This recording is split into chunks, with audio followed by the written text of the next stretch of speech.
नवरंगपुर जिला अंतर्गत पूजारीगुड़ा पंचायतर बोटीपदर ग्राम मां ठाकुराणी मंदिर प्रतिष्ठा महोत्सव भक्ति और आध्यात्मिक परिवेश मध्य सफलतार सह अनुष्ठित हो जाइछि।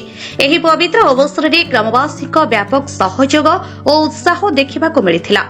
मंदिर प्रतिष्ठा कार्य पूजक अर्जुन पूजारी विशेष भूमिका ग्रहण करथिबा बेले नंदन टीवी जिला प्रतिनिधि सह परिवार जोगदे मंदिर को गंट प्रदान करथिले और बोटीपदर ग्रामर मां धरणी युवक संघर सदस्य माने मध्य सक्रिय सहयोग करथिले।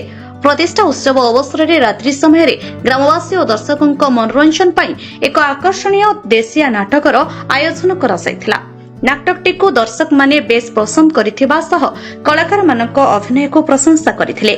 एही धार्मिक और सांस्कृतिक कार्यक्रम बोटीपदर ग्राम रे एक उत्सवमुखर परिवेश सृष्टि करथिला एवं समस्तଙ୍କ ମଧ୍ୟରେ भाईचारा और एकतार वार्ता प्रसार करथिला। Bureau report Utkal mail TV.